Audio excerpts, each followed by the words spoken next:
Hello, my name is Brian Lugo, and I am a multidisciplinary studies major with concentrations in computer science, business, and communication here at UTSA.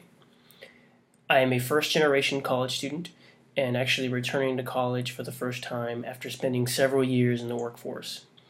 I have an associate's degree in both music and liberal arts from San Antonio College, but after working over 10 years in IT, I have developed a deep love for leading IT solutions in enterprise environments. So my goals after graduating are to complete the project management professional certification, to grow my personal portfolio by gaining more experience as a leader, and to become ultimately an IT project manager. My hero story comes from my personal life and actually took place rather recently.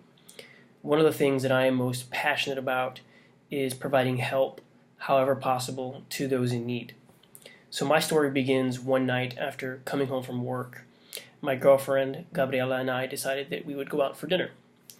As we exited the back door of our home, we noticed something out of the corner of our eyes moving in one of the nearby bushes. We investigated and soon discovered that there was this tiny, tiny kitten, probably no bigger than the palm of my hand, hiding there in the dark. We stood there, shocked and completely caught off guard while we tried to process the situation. Neither one of us are cat people, and in fact, Gabriela is deadly allergic to cats.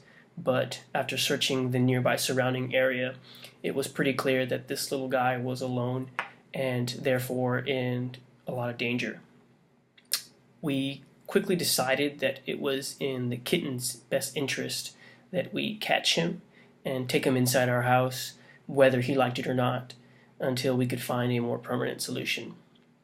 My girlfriend raced inside and grabbed a small box and towel, while both the kitten and I remained still staring at one another.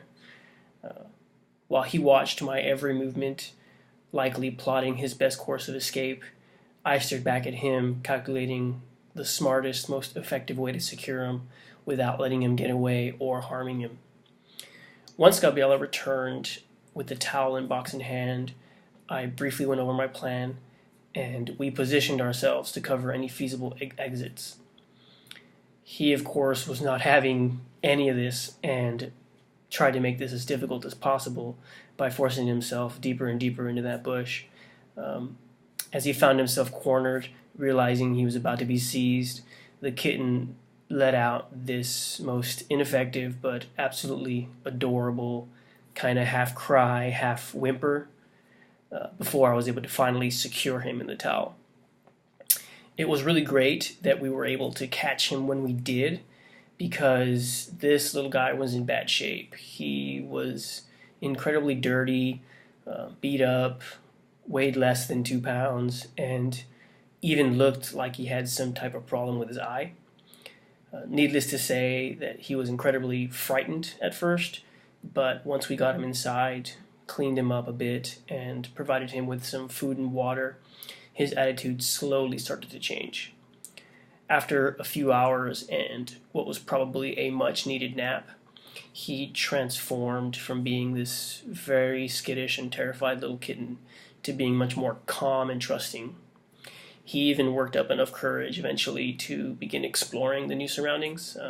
He was climbing up and down the stairs and exploring the different rooms of our house.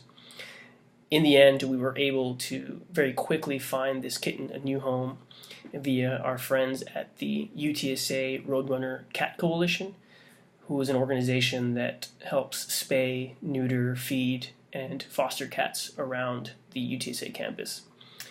I'm very happy to report that as of their last update, this kitten has not only received much needed medical attention, but has been fattened up quite a bit and is doing quite well in his new home with a family who looks to keep him for many years. As far as what I would like to get out of this class, well, I hope to experience what it's like to taking an online course. This is my first online course, and I very much look forward to successfully navigating all of its challenges and nuances as compared to in-person courses. I also hope to develop a better understanding of all forms of communication, and lastly, to relate those concepts into my personal and professional life. So in closing, I would just like to say thank you for taking the time to listen to my presentation, and that I look forward to making this a great semester. Thank you.